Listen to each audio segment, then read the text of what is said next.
कि लेकिन पिछले 48 आवर्स में जो है प्रयागराज वाले एरिया में बहुत लंबा ट्रैफिक जाम है, लोग पहुंच नहीं पा रहे हैं, क्या कहना चाहिए? देखिए, मैं व्यक्तिगत रूप से वहाँ पे गया था और कुंभ में स्नान करने का मुझे मौका मिला। उसके लिए मैं अपने को सौभाग्यशाली मानता हूँ। और उस समय जो है स्थिति सामान्य थी, मगर जिस तरीके की रिपोर्ट्स अभी आ रही है और सभी चैनल्स पे दिखाया जा रहा है कि बहुत वहाँ पे हड़कंप हो रही है, ट्रैफिक में भी बहुत सी समस्याएं आ रही है, तो निश्चित तौर से जो वहाँ की प्रदेश सरकार है उनको उसके ऊपर कार्रवाई करनी चाहिए, मजबूती से कार्रवाई करनी चाहिए, क्योंकि इतना पूरे देश से और विश्व भर से लोग वहाँ पर आ रहे हैं और स्थिति को सामान्य बनाए रखना ये बहुत महत्वपूर्ण है। क्योंकि पहले भी शुरुआती दौर में भी करीबन 30, 40 या 50 लोगों की वहाँ पे दुखद मृत्यु हुई है, तो उससे निश्चित तौर से सबक भी लेना चाहिए और पुख्ता इंतजाम ट्रैफिक मैनेजमेंट के होने चाहिए। हम समझते हैं कि जब इतना बड़े स्तर पे कार्यक्रम हो रहा है तो कभी कभी उसमें छूट या ढील भी रह जाती है, मगर फिर भी इसमें प्रिवेंटिव मेजर्स लिए जाने चाहिए और सही तरीके से ये कार्यक्रम जो है वो खत्म हो, क्योंकि 28 फरवरी तक इसका जो है वो शुभ दिन माना जा रहा है। 27-28 तक जब इसमें आखिरी महास्नान जिस दिन होगा, तो उस दिन तक सरकार को पूरा प्रयास करना चाहिए कि इस तरीके की कोई भी अनहोनी घटना वहां पे ना घटे और जितने भी लोग आ रहे हैं उनको एक समान तरीके से, चाहे ट्रैफिक मैनेजमेंट की बात है, चाहे वहां पे किश्तियों की बात है, चाहे रहने की सुविधा की बात है, हर तरीके से लोगों को, श्रद्धालुओं को सुविधा मिले। क्योंकि उसमें हिमाचल के भी बहुत से लोग वहां पे गए हैं, तो हिमाचल के लोगों के लिए खास रूप से हमारा एक जो है वो उनके लिए कंसर्न है कि उनको कुछ वो सुरक्षित वापस आए। तो इस दृष्टि से मैं यूपी सरकार से हम जो है इसके बारे में अपील करना चाहेंगे। सर, मणिपुर की जिस तरह की स्थिति थी, 21 महीनों बाद जो है मणिपुर जलने के बाद अब भाजपा के जो वहां पर मुख्यमंत्री थे उन्होंने इस्तीफा दिया है, आपकी प्रतिक्रिया? देखिए, इसमें जिस तरीके से माननीय हाई कोर्ट ने, माननीय सुप्रीम कोर्ट ने इसका संज्ञान लिया है और अभी इसमें जो हाउस में, वहां के विधानसभा में ट्रस्ट वोट से पहले मुख्यमंत्री ने वहां पे इस्तीफा दिया है, बढ़ते प्रेशर की वजह से इस्तीफा दिया है। तो ये मैं समझता हूं कि कहीं ना कहीं जिस तरीके की इंटरनल कॉन्फ्लिक्ट्स वहां पे चल रहे थे, जो वहां के वेरियस क्लैन्स है, कुकी क्लैन है और जो दूसरा मैतेई और कुकी क्लैन है, उनकी जो इंटरनल राइवलरीज थी और कम्युनल जो डिसहार्मनी थी, उसकी वजह से ये सब चीजें चल रही थी, बड़े लंबे समय से चल रही थी और इसको भाजपा ने पूरी तरीके से दबाने की कोशिश करी, पूरे तरीके से इस चीज को देश के पटल पे ये चीजें डिस्कस ना हो, लोकसभा के अंदर ये चीजें डिस्कस ना हो, इसलिए पूरा कोशिश की गई। मगर उस समय जो वायलेंट प्रोटेस्ट हुए, किस तरीके से महिलाओं के साथ अत्याचार हुआ, उनकी जो वीडियोस उस समय निकल कर आई, आज भी अगर हम उनके बारे में सोचते हैं तो दिल दहलाने वाली वीडियोस जो है उस तरीके की नजर आई, मगर उस समय सरकार ने कोई एक्शन नहीं लिया। आज मुख्यमंत्री जी ने वहां पे इस्तीफा दिया है, वो स्वागत योग्य है, मगर मैं समझूंगा कि it is too little and too late जो है ये कार्रवाई हुई है, क्योंकि जब समय पे कार्रवाई नहीं होती और समय के ऊपर जस्टिस नहीं मिलता तो लोगों को विश्वास जो है वो न्याय प्रक्रिया में और जो सिस्टम में, एडमिनिस्ट्रेशन में, वो खत्म हो जाता है। तो उस दृष्टि से मैं समझता हूं कि हुआ है, मगर बहुत देर बाद हुआ है और बहुत कम हुआ है। सर, ये भी कहा जा रहा है कि यहाँ पर जनहित भाजपा ने नहीं देखा, यहाँ पर ये देखा गया कि सरकार जब हिलने लगी, क्योंकि कांग्रेस ने भी अविश्वास प्रस्ताव लाना था, तो इसी के चलते जो है ये इस्तीफा हुआ है। निश्चित तौर से, क्योंकि अभी अविश्वास प्रस्ताव के कुछ ही घंटे पहले मुख्यमंत्री राज्यपाल जी से मिले और उन्होंने अपना इस्तीफे की पेशकश करी है, तो ये तो साफ रूप से दिखता है कि राजनीतिक प्रेशर के अंडर ये कार्य किया गया है। मगर जैसा मैंने कहा कि कुछ मॉरल रिस्पॉन्सिबिलिटी होनी चाहिए। जिस तरीके से खास करके महिलाओं के साथ वहां पे जो दुष्कर्म हुआ, जिस तरीके की घटनाएं घटी, that was for everybody to see. पूरे देश ने, पूरे विश्व ने वो वीडियोस देखी और क्या वहां पे जो क्रम हुआ है वो हमारे लिए शर्मनाक है। मगर फिर भी इतना लंबा समय उसके बाद उन्होंने कोई कार्रवाई नहीं करी। जो भी इसमें परपेट्रेटर्स थे सो कॉल्ड जिन्होंने ये चीजें करी है, क्या उनके ऊपर कोई कार्रवाई सरकार ने करी है? कुछ तो उसमें से सरकार के ही दूत थे जिन्होंने ये काम किया। वर दे ब्रॉट टू जस्टिस? क्या उन लोगों को अरेस्ट किया गया? क्या उनके ऊपर केसेस किए गए? तो ये सब प्रश्न भी आज अभी भी उतने ही वैलिड है जितने आज से कुछ साल पहले जबकि ये घटनाएं हैं। सर, दिल्ली चुनाव को लेकर क्या बोलेंगे? कांग्रेस की ये देखिए, दिल्ली चुनाव के लिए वहां पे भारतीय जनता पार्टी को क्लियर मत मिला है। उसके लिए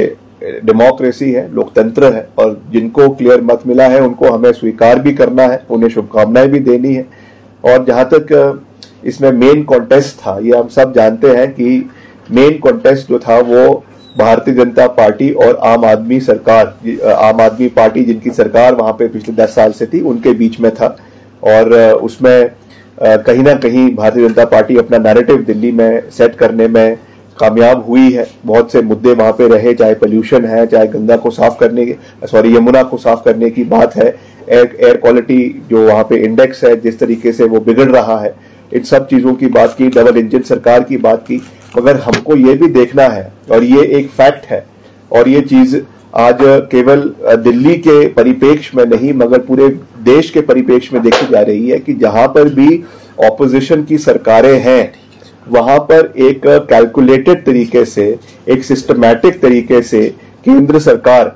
वहां पे जो है वर्किंग को रोकने के लिए, चाहे वो फंड्स के फ्लो की बात है, चाहे वो ग्रांट एंड एड्स की बात है, चाहे वो किसी भी तरीके से जो केंद्र से सहयोग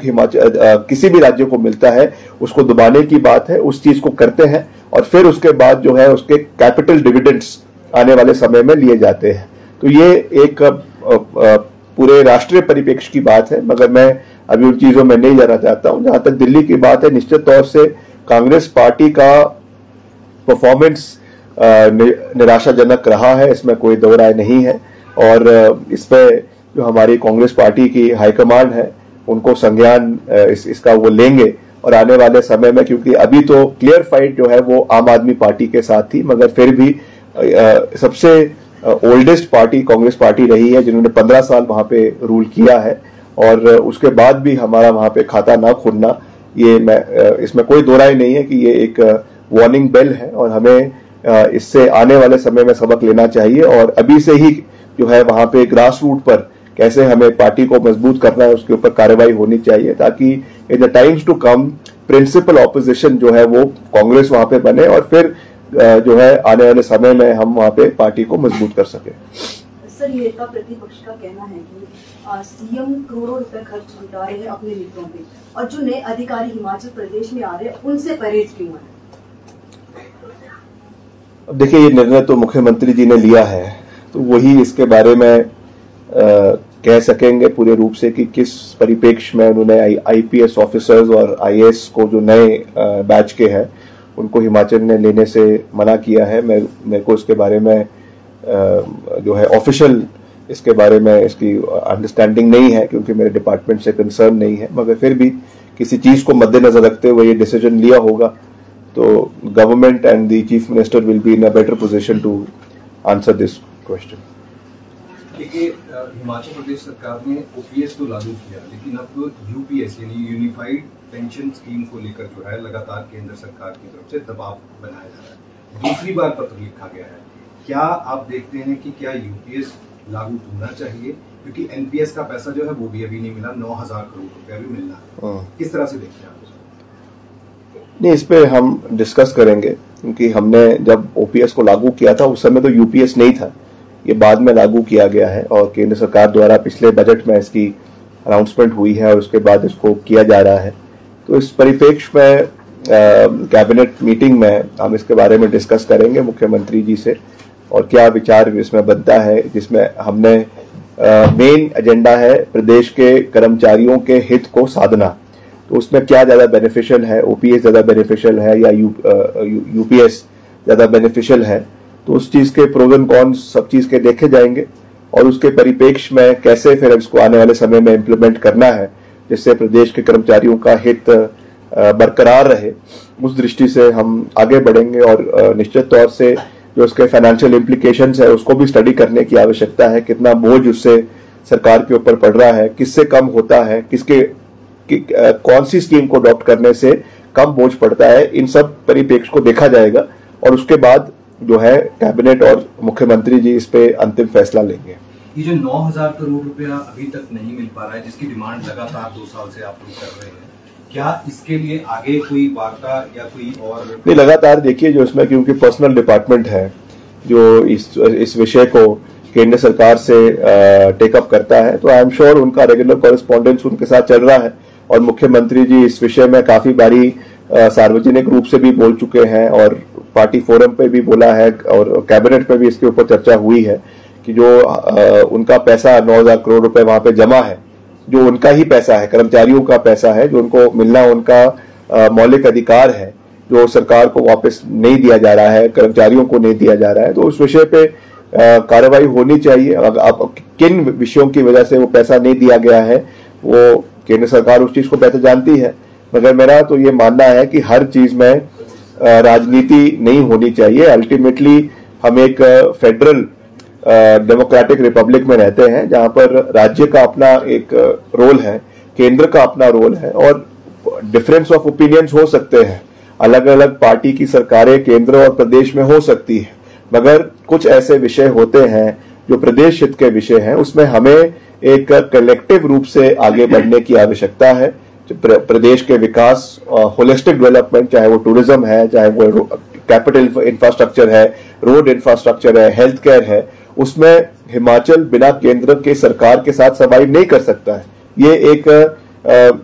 जो है एक फैक्ट है। हिमाचल वैसे भी एक पहाड़ी राज्य है और यहाँ पर हर तरीके से केंद्र का सहयोग हिमाचल को, केंद्र का वर्धस्त हिमाचल को होना बहुत आवश्यक है। तो मैं तो यही निवेदन करना चाहूंगा कि हमें हर चीज में राजनीति ना हो, जो अधिकार हिमाचल का है, जो मसले हिमाचल के लगातार, चाहे वो भाजपा की सरकार के समय में, चाहे कांग्रेस के समय की सरकार में, जो हम दिल्ली से उठा रहे हैं, उनके लिए हिमाचल को पूर्ण सहयोग मिलना चाहिए, क्योंकि ये केवल हिमाचल सरकार की बात नहीं है, हिमाचल के 70 लाख लोगों की बात है, यहाँ के अर्थव्यवस्था को मजबूत करने की बात है, जिस दृष्टि से हिमाचल के साथ कोई भी भेदभाव केंद्र सरकार को नहीं करना चाहिए।